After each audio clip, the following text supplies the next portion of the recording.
El momento preguntón.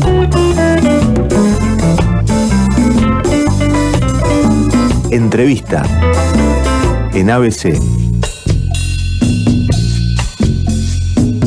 Se están llevando adelante distintas actividades respecto al 50 aniversario de dos licenciaturas de Física y de Matemática que están en la Facultad de Ingeniería. Dentro de esas actividades, una se desarrolló ayer al mediodía en el salón, en el primer piso puntualmente. Tuvo que ver con una charla donde se habla de la inspiración, mentes que inspiran, conversaciones con las grandes mentes de la actualidad. Estuvo a cargo y está para charlar con nosotros en contacto telefónico con el licenciado Demian Nahuel Goss. ¿Cómo estás, Demian? ¿Qué tal? Buenas tardes. Hola, ¿qué tal? Buenas tardes. Muchas gracias por la invitación a charlar y por el interés. Bueno, licenciado en matemática, mitad argentino, mitad alemán, trabajás en el Instituto de Estudios Nucleares y Radiaciones Ionizantes de la Facultad. ¿Ese podría ser una presentación? Sí, estoy actualmente también todavía ahí en el instituto, en el INRI. Exacto. Bien, contame un poquito, digo, porque este título de mentes que inspiran, digo, se suele usar mucho y se puede interpretar de distintas formas, ¿no? Esta cuestión de la inspiración, ¿de dónde se parte con esa idea de la inspiración? Y vos orientaste tu charla en ese sentido. Sí, mira, el origen de la charla, a partir del motivo a partir del cual me han invitado a dar esta charla, fue mi participación en septiembre de este año en lo que podría decirse una cumbre matemática que se llevó a cabo en Heidelberg, en Alemania. Y ¿cuál fue el concepto de esa cumbre? Juntaron en una misma conferencia tanto a jóvenes investigadores de matemática como también a lo que se podría decir los más destacados investigadores, los más premiados matemáticos de la actualidad. El objetivo de esa cumbre fue hacer llegar, unir diferentes generaciones, generar espacios distendidos, relajados, para poder conversar de una manera muy natural entre diferentes generaciones y bueno, justamente también para que los jóvenes podamos sacarle un provecho, aprender de las generaciones previas, digamos. Y bueno, más o menos lo que conté en mi charla de ayer fue, diría, las conclusiones, lo que yo me llevo, lo que más me quedó del foro, se llama Foro de Laureados en Heidelberg. Demian, Claudio te habla ahora, ¿cómo estás? Sí, ¿qué tal? Buen día. Cuando se habla de mentes brillantes y uno tiene, o en general, hay ciertos prejuicios con específicamente algunas mentes brillantes, y hablamos de matemática más aún. ¿Estas mentes brillantes estaban allí en un podio o aceptaron una relación mucho más amena con las mentes brillantes pero jóvenes en ese encuentro? Uno ciertamente tiene una imagen, tanto a nivel científico como en diferentes áreas, que alguien que ha sido distinguido, que se mira a la gente desde arriba, como vos dijiste, desde un podio. Realmente fue totalmente lo contrario. Ellos mismos, una de las características más visibles en todos los laureados que participaron, todos los ganadores de premios importantes, fue una humildad increíble. Y acorde a eso fueron las conversaciones. Ellos no es que no se sentían entrevistados, no, fueron siempre conversaciones donde nos han compartido cosas personales, cosas de la historia, las inseguridades que ellos tuvieron, nos han preguntado mucho a nosotros, ¿no? Es decir, no, ellos mismos también se nutrieron de nosotros, por así decirlo. Cuando hablas de estos matemáticos destacados, digo, podemos citar algunos nombres que seguramente, digamos, nos ayudan a entender la dimensión de este tipo de intelectuales. Sí, por supuesto. Es decir, primero, la conferencia, yo hasta ahora hablé siempre de matemáticos, pero en general la conferencia está orientada a matemática y a ciencias de la computación. Entonces, por ejemplo, un matemático muy conocido vendría a ser Andrew Wiles, que fue el matemático que dio el último paso de la demostración del último teorema de Fermat, que vendría a ser uno de los más conocidos y más difíciles teoremas que se pudieron demostrar y hace muy poco. A nivel computacional también uno de los más destacados fue Venture Cerf, que hoy en día se lo puede decir, se lo llama directamente el padre del Internet, porque bueno, justamente fue el que creó el protocolo TCP/IP, que se usa hoy en día en todas partes. Bien, estamos hablando digamos, de nombres de escala global, ¿no? Digo, por el trabajo que llevan adelante. Respecto a estas conclusiones que vos repasabas en el día de ayer, quiero que un poco las compartas, y esta cuestión hablábamos fuera de micrófono, esta cuestión de la inspiración. Se piensa la inspiración como algo que te viene de arriba, ¿no? En forma repentina, y que llegas a ser creativo y maravilloso. Bueno, a todo esto le falta una base, ¿no? Que tiene que ver con el conocimiento, que tiene que ver con otro tipo de recorrido. Sí, tal cual. Yo cuando pienso en el término inspirar en general, para mí es la transmisión de una persona hacia otra de lo que vendría a ser la pasión que siente uno. Es decir, si yo inspiro a alguien es porque estoy haciéndole llegar, haciéndole sentir la motivación, la pasión que yo siento. Entonces, primero, desde ya que tiene que haber en uno un motor muy fuerte, tiene que haber algo que lo mueve mucho. Y después, por supuesto,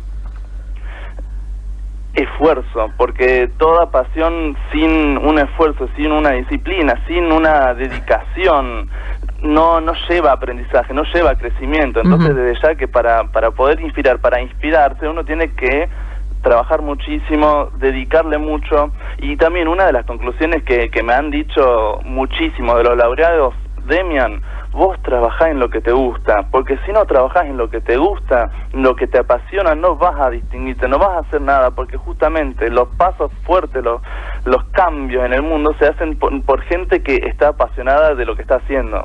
Totalmente comprometido, claro. Demian, muchas veces lo hemos hablado, pocas veces tuvimos la oportunidad de hablar con matemáticos, por llamarlo así sintéticamente, sí, pero con muchos físicos también, y que a veces generalmente se entiende que un científico, y sobre todo dedicado a estas disciplinas, lo de la pasión y la creatividad es como que son de otro palo, ¿no? Que son para las cuestiones artísticas, y que en estas disciplinas no intervienen. Y sin embargo es así, ¿no? Tanto la creatividad como la pasión en un matemático que, si uno vamos al estereotipo, es un tipo bastante rayado, pero muy seco de expresiones, es totalmente lo contrario.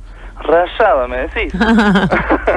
Bueno, mi opinión al respecto, si lo comparamos, por ejemplo, con otras ciencias exactas, la biología es algo que, en este caso natural, mejor dicho, la biología vendría a ser una ciencia que en sí está dada, es decir, las leyes en la biología, cómo se comportan las plantas, las enfermedades, son todas cosas que ya están instauradas en la naturaleza, y nosotros lo que podemos hacer es estudiarlas para ganar un beneficio para la humanidad. Es decir, nosotros humanizamos, por así decirlo, la biología para el bien de la humanidad.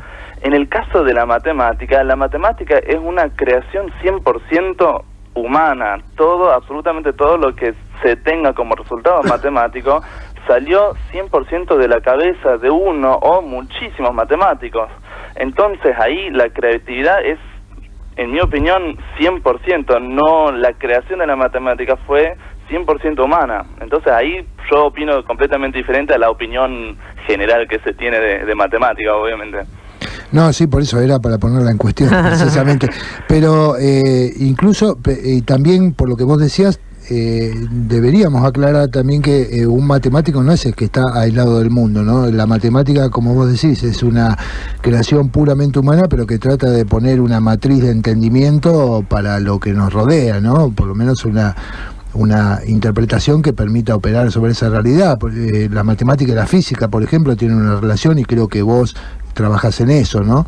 Sin duda, sin duda. Es decir, una opinión personal mía es que más que licenciado en matemática, doctor en matemática, deberíamos ser todos comunicadores en matemática. Deberíamos enfocar mucho en transmitir lo que es la matemática, hacerla llegar nuestro trabajo, nuestra forma de trabajar, nuestra forma de pensar a un público mucho más amplio.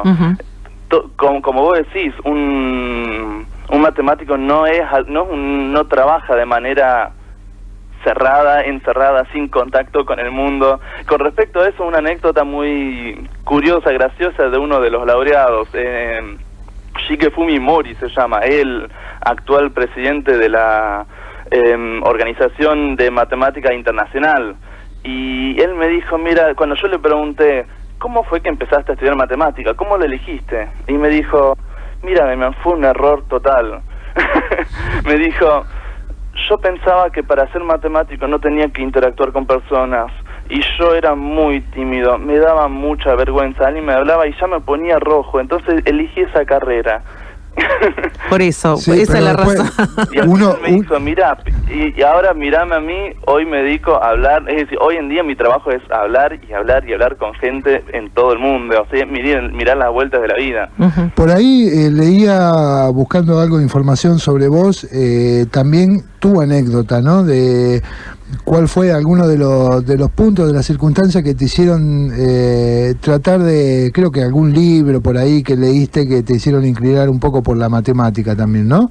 Sí, tal cual. Fue así. Yo, si bien siempre tuve afinidad con matemática, se puede decir quizás facilidad, como uno quiera, en la escuela, no me llamaba tanto como, por ejemplo, química, o incluso arqueología. Yo quería ser arqueólogo.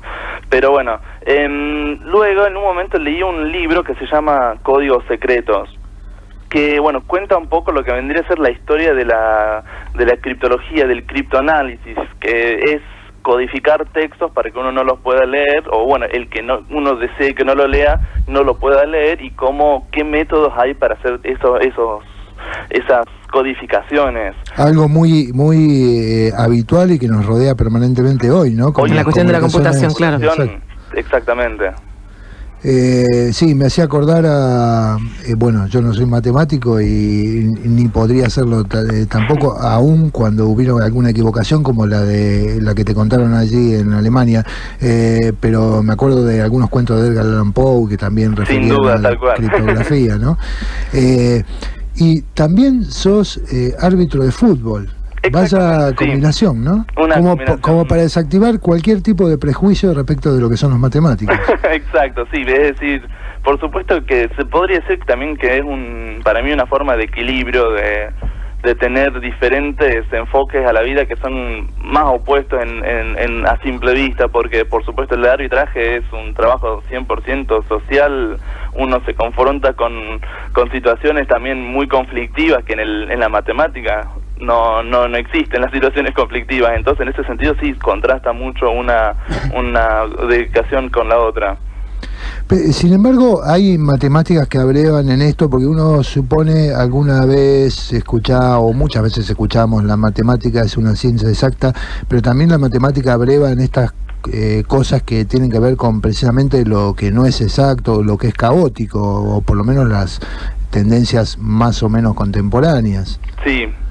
Con respecto a eso, por supuesto que todo se conecta en particular mucho con lo que vendría a ser la mecánica cuántica, donde de golpe los científicos hace, más o menos 100 años, se empezaron a topar que la naturaleza estaba guiada por fenómenos aleatorios, o sea que al fin y al cabo todo dependía de la casualidad, y eso era un concepto que para físicos y matemáticos trajo problemas. Exacto, totalmente contraintuitivo, claro. Y en contra de los fundamentos sobre los cuales se había basado la ciencia.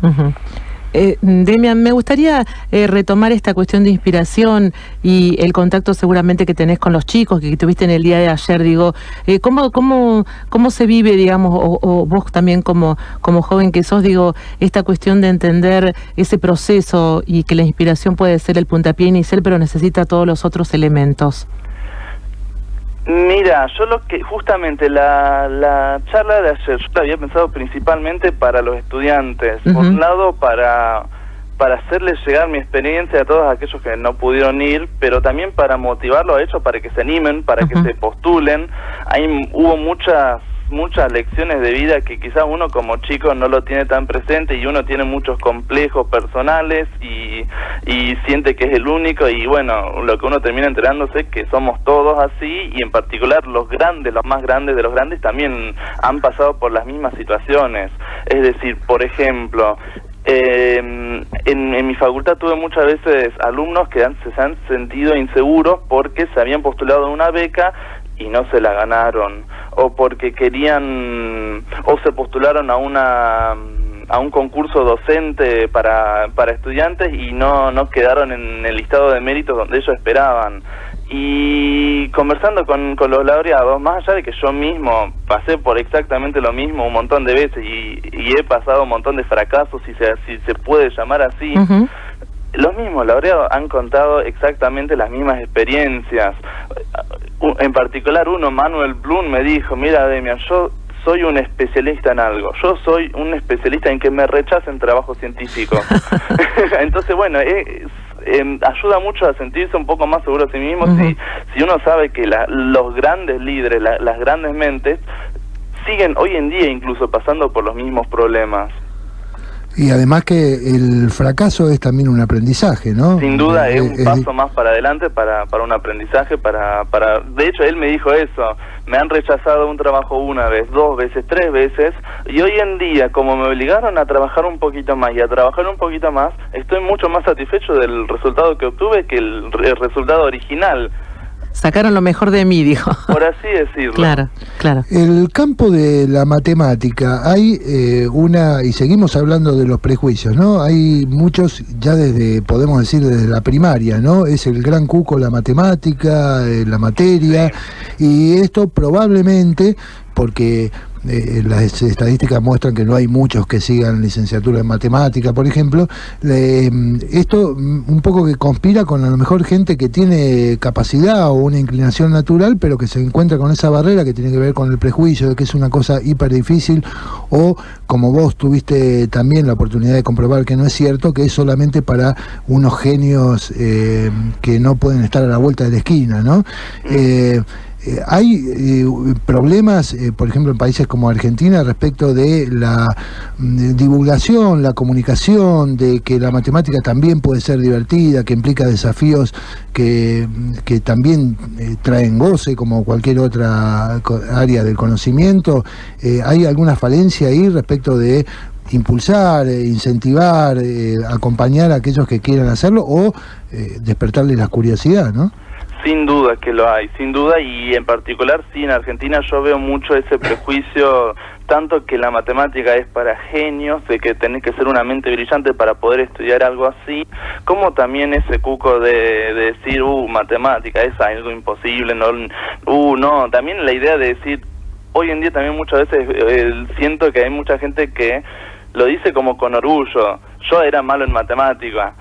Muchas veces a mí incluso me lo dicen cuando digo soy matemática: no me hable de matemática, yo nunca supe nada, y en realidad la matemática no es nada más complejo, más diferente, más difícil que otras ramas de investigación, que otras líneas de estudio, de trabajo, que otras carreras. Lo único que uno necesita es perseverancia, dedicación y disciplina.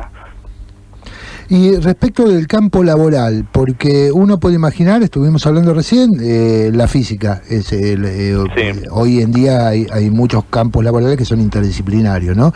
Uno podría pensar la matemática, la economía, hay muchos matemáticos dedicados cercano a la economía, economía, aplicando sus conocimientos también a imaginar o poner una matriz de entendimiento a los procesos económicos. En Argentina, ¿hay campo laboral fuera de lo que sea la investigación, el ámbito público, dentro del ámbito privado, por ejemplo? Mira, desde ya que en Argentina el enfoque de la carrera de licenciatura, matemática, todo lo que vendría que ser con matemática, está muy orientado al ámbito académico. Sin embargo, no significa que es imposible desprenderse de esa estructura clásica, digamos.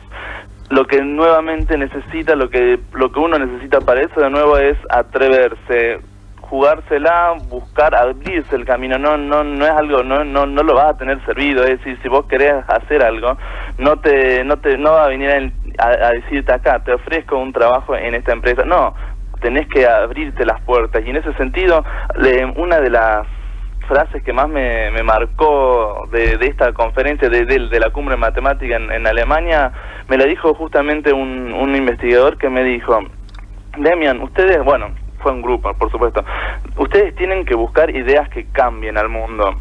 Quizás no tendrán éxito, quizás no van a tener éxito en cambiar el mundo, pero van a haber hecho muchísimo más que todos aquellos que ni lo intentaron.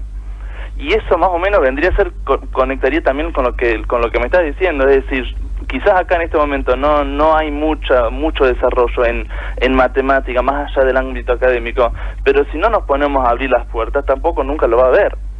Hay que generar ese camino. Bueno, antes de despedirte, me quiero sacar una duda. Esto que digo, son mitad alemán, mitad argentino. Papá alemán, mamá argentina. Sí. ¿Qué tenés más de cada uno? Digamos, no de los padres, sino de la esencia de cada uno. Porque has vivido parte en Alemania, hiciste tu escuela primaria o hasta la secundaria.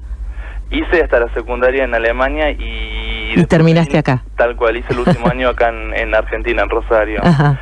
En sí yo siempre me identifiqué 100% por la mitad, es decir, yo me siento que soy mitad argentino, mitad alemán.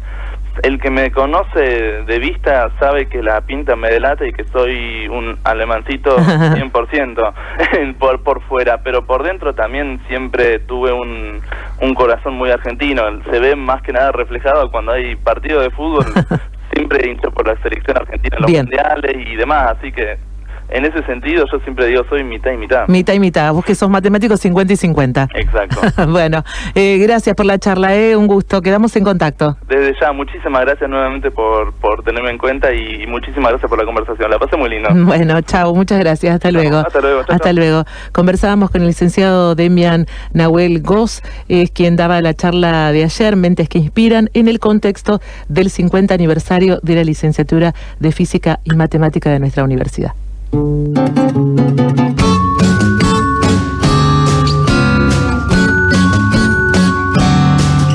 Segmento PVC.